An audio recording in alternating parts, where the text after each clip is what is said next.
Assalamualaikum warahmatullahi wabarakatuh. Saya Dewi Arsita, NIM 195211190 kelas MBS 7A.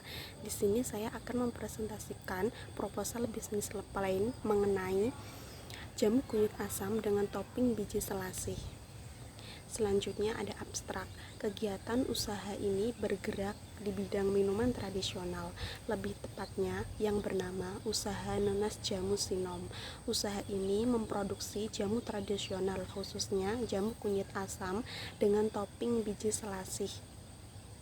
Untuk awal dari usaha ini, saya menjalankan dengan usaha kecil-kecilan melalui promosi di Instagram dan WhatsApp. Dalam mengawali usaha ini, saya membutuhkan modal sekitar 500.000 per bulan. Usaha ini berada di alamat Desa Nglungger, Kecamatan Kradenan, Kabupaten Blora. Selanjutnya, proposal perencanaan bisnis usaha Nanas Jamu Sinom, jamu kunyit asam dengan topping biji selasih. Ini adalah gambar dari usaha Nanas Jamu Sinom. Selanjutnya, daftar figur. Nama usahanya adalah Usaha Nanas Jamu Sinom yang beralamat di Desa Nglungger, Kecamatan Kradenan, Kabupaten Blora. Pemilik usahanya adalah Dewi Arsita. Selanjutnya, gambaran produk. Usaha jamu tradisional ini memproduksi minuman jamu kunyit asam dengan tambahan inovasi baru, yakni biji selasih. Saya menamakan usaha Nanas Jamu Sinom karena menggunakan bahan utama yakni kunyit asam dan gula Jawa, ditambahkan dengan topping biji selasih sebagai pelengkap di dalamnya.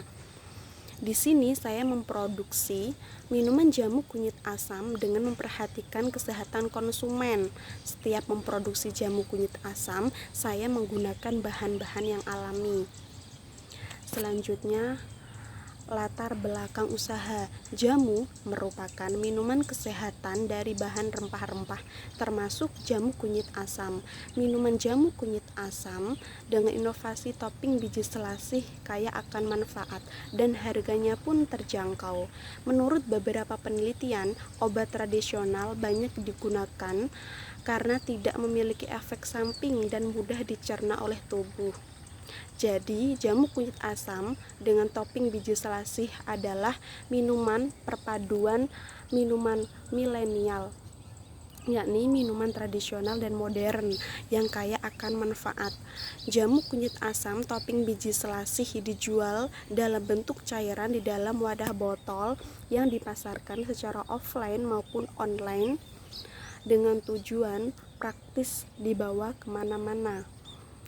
Selanjutnya, tujuan usaha. Yang pertama, memperoleh penghasilan dan keuntungan. Yang kedua, memenuhi kebutuhan konsumen. Yang ketiga, menggali bakat dalam hal bisnis. Yang keempat, menciptakan peluang usaha. Selanjutnya, ada pembahasan atau isi. Aspek pemasaran. Yang pertama, ada segmentasi pasar terdiri dari segmen geografis, segmen demografis, dan segmen psikografis. Yang kedua, ada strategi pemasaran terdiri dari strategi harga, strategi promosi, strategi distribusi, dan strategi positioning. Selanjutnya ada aspek produksi dan operasi. Dalam pengolahan jamu kunyit asam topping biji selasih ada beberapa tahap. Yang pertama, mencuci kunyit sampai bersih. Yang kedua, masukkan ke tumbuk lalu diperas dan diambil sari-sarinya. Ketiga, masukkan semua bahan seperti gula merah dan asam jawa ke dalam wadah panci dan aduk sampai mendidih. Yang keempat, rendam biji selasih dengan air hangat. Yang kelima, diamkan jamu kunyit asam sampai mengendap dan dingin, kemudian saring jamu, lalu masukkan ke dalam wadah botol dan tambahkan topping biji selasih di dalamnya. Selanjutnya, jadwal kegiatan. Yang pertama, persiapan terdiri dari menyusun rencana bisnis, survei pasar, harga dan supplier, dan survei lokasi. Yang kedua, persiapan peralatan atau investasi. Yang ketiga, membeli bahan baku. Yang keempat, uji coba produksi. Yang kelima, usaha siap beroperasi. Dan keenam, mengelola usaha. Yang ketujuh, konsultasi dan laporan bulanan. Yang kedelapan, laporan akhir kegiatan. Dan terakhir, persiapan pengembangan bisnis. Selanjutnya ada aspek organisasi manajemen. Yang pertama, ada ketua atau pemilik usaha yang bertugas mengkoordinir dan memimpin jalannya usaha serta bertanggung jawab terhadap keberhasilan usaha produk jamu kunyit asam topping biji selasih. Yang kedua, bagian pemasaran yang bertugas menjalankan usaha pemasaran produk terutama dalam hal promosi. Yang ketiga, bagian keuangan yang bertugas mengatur segala jenis pemasukan dan pengeluaran uang serta membuat laporan sebagai bentuk pertanggungjawaban. Yang keempat, ada bagian produksi yang bertugas menyiapkan bahan yang dibutuhkan dan mengkoordinir pelaksanaan proses produksi. Selanjutnya, aspek keuangan atau penganggaran. Rencana anggaran pengeluaran terdiri dari alat, yakni ada panci 30.000, kompor gas 150.000, kain lap 5.000, nampan 8.000, pisau 4.000, telenan 9.000, dan total alatnya adalah 206.000. Selanjutnya ada bahan baku asumsi dalam 1 minggu.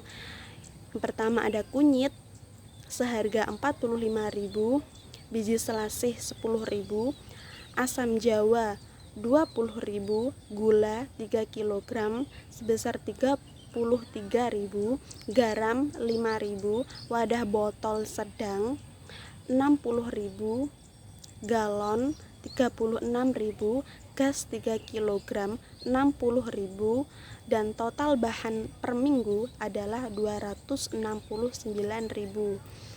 Dan untuk 1 bulan produksi total pengeluarannya itu sekitar 475.000.